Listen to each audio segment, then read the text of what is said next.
Iqbal. Setelah saling berjabat tangan dan berkenalan, keduanya pun hanya melempar senyum. Iqbal sedikit serius menatap Bumi sampai akhirnya dia dikagetkan oleh Mita. "Om kenapa? Naksir ya?" seru gadis manis itu. Iqbal langsung menautkan alisnya kemudian memencet hidung Mita. "Enak aja, Om masih normal ya," rutuk duda anak satu itu sampai Mita harus terkekeh. "Om ikut kita keliling yuk. Kapan lagi aku jalan-jalan sama satu bujang dan satu duda? Wah, keren banget kan?" "Astagfirullah," ucap Bumi dan Iqbal bebarengan seraya memegang dada mereka masing-masing saat mendengar ucapan bocah centil 17 tahun itu. "Dek, kamu ngomong apa sih?" cetus Bumi yang merasa tidak enak hati kepada Iqbal. "Tata emang gitu, omongannya harus dikuncir sama karet 2 biji," timpal Iqbal sambil menggelengkan kepala. "Yes, Tata spesial dong," ucapnya sembari bertepuk tangan kecil. Bumi yang mendengar Iqbal menyebut adiknya itu dengan nama Tata tentu dibuat penasaran dengan hubungan keduanya. Terlebih mereka terlihat sangat akrab, padahal dari segi umur jelas jauh berbeda. "Om pamit duluan ya," ucap Iqbal dengan tangan kanan menepuk pelan pucuk kepala Mita. "Ya, nanti aja dong," gadis itu merengek sambil menarik lengan kemeja Iqbal yang digulung sampai siku. Bumi yang melihat drama kemancaan adiknya itu pun dibuat jengah dan jengkel. "Dek, gak boleh gitu," tegas Bumi. Mita langsung meringsek ke arah Bumi. Dia takut jika kakak sepupunya itu semakin marah kepadanya. Bumi adalah saudara Mita yang paling galak dan tegas. Dia tidak pernah mau dibantah dan akan memerintah lewat sorot matanya yang tajam seperti ingin menerkam. Setelah Iqbal berpamitan, kini tinggal Bumi dan Mita. Gadis cantik itu langsung menarik tangan kakaknya untuk berkeliling lagi, keluar masuk dari satu toko ke toko lain hanya untuk melihat-lihat tanpa membeli, membuat Bumi semakin kesal dibuatnya. "Cuma dilihat sama dipegang aja. Barangku di rumah aja juga masih banyak yang baru, jadi lihat-lihat aja deh," jawabnya sambil tertawa. Tak aneh emang jika ia mengatakan hal itu dengan status dirinya sebagai tuan putri keluarga Pradipta.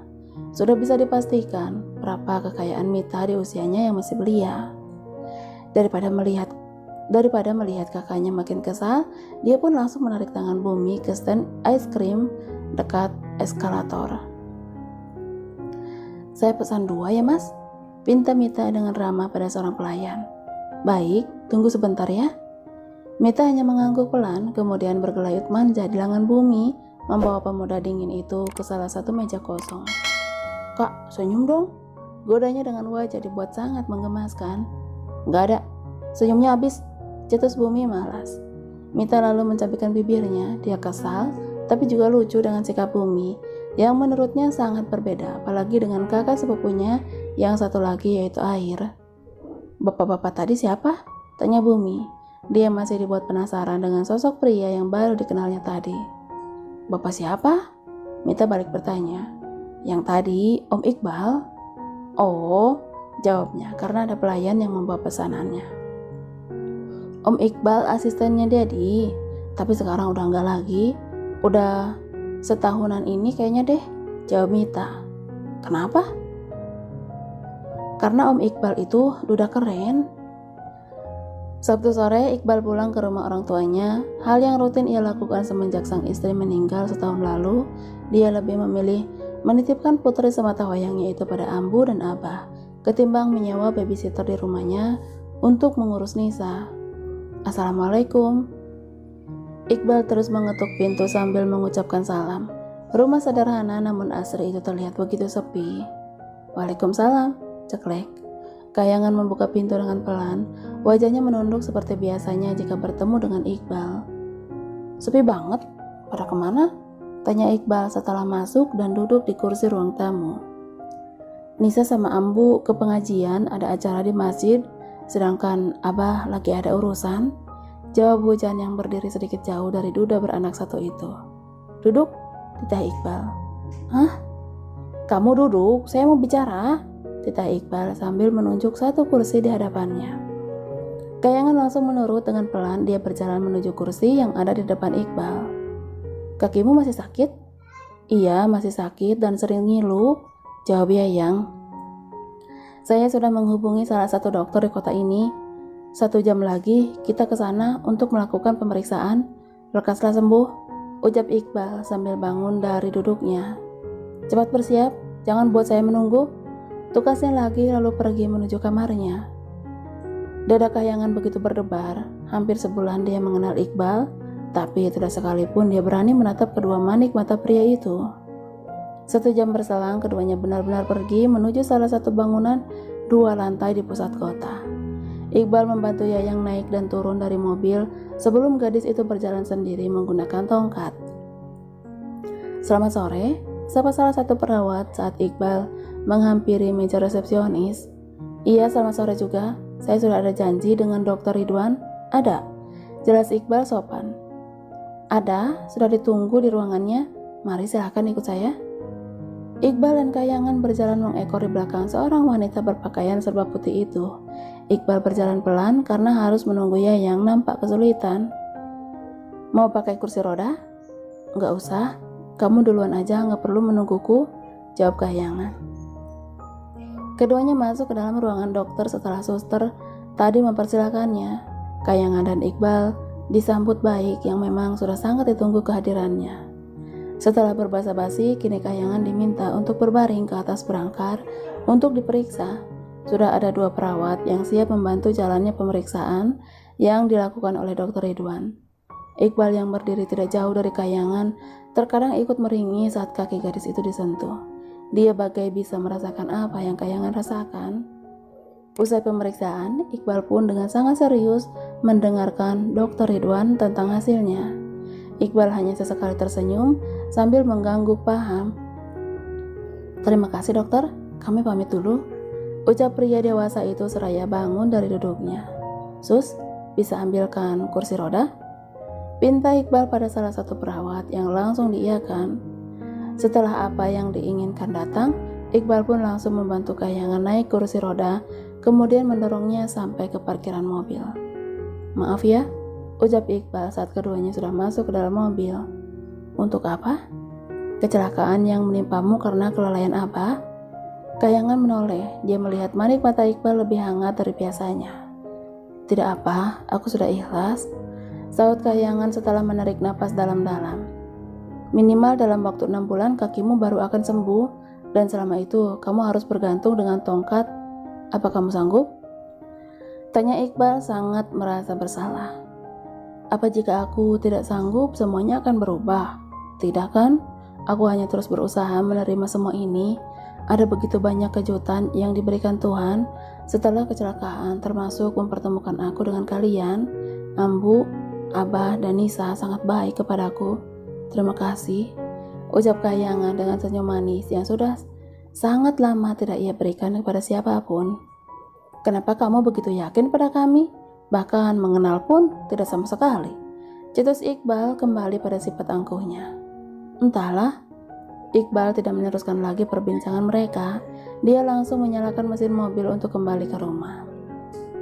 Katakan jika kamu ingin pulang, biar aku mengantarmu. Pulang kemana? Bukankah sudah aku katakan jika aku yatim piatu? Jawab Kahyangan. Mungkin saja kamu merindukan kekasihmu. Mungkin saja kamu merindukan kekasihmu, tanya Iqbal yang langsung membuat Yayang menoleh ke arahnya. Aku tak memiliki siapapun, tegas Kahyangan. Iyakah? Ejak Iqbal seperti tidak percaya. Kahyangan menganggukkan kepalanya, wajahnya tertunduk sambil memainkan kuku jarinya. Hatiku memang termiliki oleh seseorang yang tidak bisa aku sebut lagi kekasih. Dia yang terbaik, tapi tidak bisa aku gapai. Kehadirannya begitu sempurna. Lirih Yayang begitu pedih. Dia menghela napas sambil mendongakkan wajahnya berharap air matanya tidak turun lagi untuk orang yang sama. Orang yang kini ia tinggalkan bersama semua kenangan mereka selama lebih dari setahun bersama. Bumi masih menjadi pemilik jiwa, hati, dan raganya yang entah sampai kapan akan terus begitu. Mencintainya yang berbeda sungguh semakin membuat dia terluka. Kenapa tidak bersama jika saling mencinta? Apa karena sebuah restu? Tanya Iqbal. Serius, dia mulai penasaran dengan hidup gadis yang kini duduk di sebelahnya kini. Karena tasbihnya tidak pernah bisa bersatu dengan salibku. Dia sama sepertimu, maka dari itu dia tidak pernah bisa aku jangkau meski dekat. Iqbal mengangguk paham, dia tidak berbicara lagi karena ini menyangkut dengan keyakinan. Jika Kahyangan yang sama sepertinya, mungkin dia bisa sedikit memberi pengertian, tapi ini justru terbalik. Gadis itulah yang berbeda dengannya. Akan ada pengganti yang sedang Tuhan siapkan untukmu, percayalah, seru Iqbal. Pria dewasa itu hanya bisa menghibur tanpa bisa memberi jalan keluar. Tapi jika aku bisa memohon, aku hanya ingin iya. Hei, kenapa kamu begitu egois? Sentak Iqbal yang langsung membuat Kahyangan menelan salipannya kuat-kuat. Beberapa bulan berlalu, bukan hal yang mudah bagi Kahyangan yang menumpang hidup di keluarga Iqbal. Karena selama itu juga dia tidak pernah pulang ke kotanya, meski Iqbal berkali-kali mengajaknya walau sekedar berziarah ke makam sang ibu. Kamu yakin bisa nggak pakai tongkat lagi? Tanya Ambu saat melihat Kahyangan berjalan dengan sangat susah payah. Aku harus bisa, Ambu. Jawabnya yakin, meski ada gulat rasa sakit di wajah cantiknya. Ambu yang kini sudah sangat menyayangi Kahyangan hanya bisa memeluk gadis yang sudah ia anggapnya sebagai anak itu. Bahkan Ambu dan Abah tidak segan memperkenalkan Kahyangan kepada orang-orang bagian dari anggota keluarga. Maaf ya, kami sudah membuat hidupmu jadi sulit, bisik Ambu sembari mengusap punggung Yayang. Aku akan sangat marah jika Ambu terus berkata seperti itu, ancamnya kesal. Ambu tertawa kecil, lalu mengelus pipi Kahyangan. Hatinya selalu mencelos jika sehabis memeluknya, seperti ada rasa yang tidak bisa wanita baya itu ungkapkan. Kahyangan yang kini berubah menjadi sosok pendiam dan tertutup membuat keluarga Iqbal sulit mengorek jati dirinya. Tok tok tok. Dua wanita yang berada dalam kamar itu pun menoleh ke arah suara ketukan pintu yang semakin keras terdengar. Iya, tunggu, teriak Ambu. Ambu, buka pintu dulu sebentar ya, pamitnya pada Yayang yang dibalas anggukan oleh gadis itu. Yayang hanya bisa menatap punggung Ambu yang sudah ia anggap menjadi pengganti ibu selama ini. Wanita yang begitu baik, yang banyak mengajarkan banyak hal, yang tentu membuat wawasannya kini menjadi luas dan terbuka. Sudah banyak tamu, kamu mau keluar atau mau tetap di kamar? Tanya Ambu pada Yayang yang kini duduk di tepi ranjangnya. Iya, aku keluar. Aku cari hijabku dulu. Kahyangan bangkit dari duduknya dan berjalan pelan menuju lemari pakaian. Dia ambil hijab pasmina berwarna mocha agar senada dengan gamis yang ia kenakan saat ini. Gadis manis Nasrani itu begitu cantik dengan pasmina yang hanya ia pakai begitu saja di kepalanya. Kedua sisinya hanya ia selempangkan di bahu kanan kirinya. Aku ingat ayah dulu sering mendandaniku seperti ini, gumam Yayang di depan cermin meja riasnya. Ceklek. Umi, ayo. Kahyangan langsung menoleh ke arah pintu saat mendengar suara Nisa yang menyuruhnya cepat keluar. Dengan langkah terseok, Yayang berjalan menghampiri Nisa yang berdiri di ambang pintu menunggunya. Kok nggak pakai tongkat? Tanya Abah yang kebetulan lewat di depan kamar Yayang. Iya, aku ingin terbiasa, Bah. Jawab Yayang, padahal dia tahu betul jika keputusannya ini justru malah membuat semua orang pasti khawatir kepadanya. Ya sudah, tapi jangan terlalu dipaksakan ya. Yayang hanya mengangguk lalu tersenyum. Dia kembali melangkah bersama Nisa menuju ruang tamu, menghampiri Ambu dan juga yang lainnya. Assalamualaikum, sapa Yayang. Dia mencium punggung tangan para tamu yang hadir. Semua orang begitu terpesona dengan kecantikan dan keanggunannya. Masya Allah, cantik banget. Saya DP ini jadi mantu boleh ya, Bu? Goda salah satu ibu yang akhirnya mengundang gelak tawa dari yang lainnya.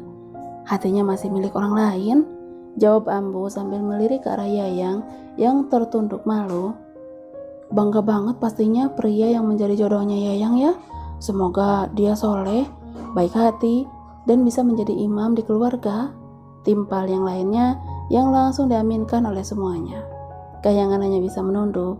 Dia pun mengucapkan nama Bumi dan amin berkali-kali dalam hati. Kini hari Minggu, Kahyangan selalu diisi dengan mendengarkan kajian dari ustaz dan ustazah yang diundang Ambu dan Abah ke rumah untuk acara pengajian mingguan atau bulanan. Dia yang dulu tidak pernah absen untuk ibadah minggu ke gereja, kini tidak lagi menginjakkan kakinya ke rumah Tuhan sang pemilik kehidupannya.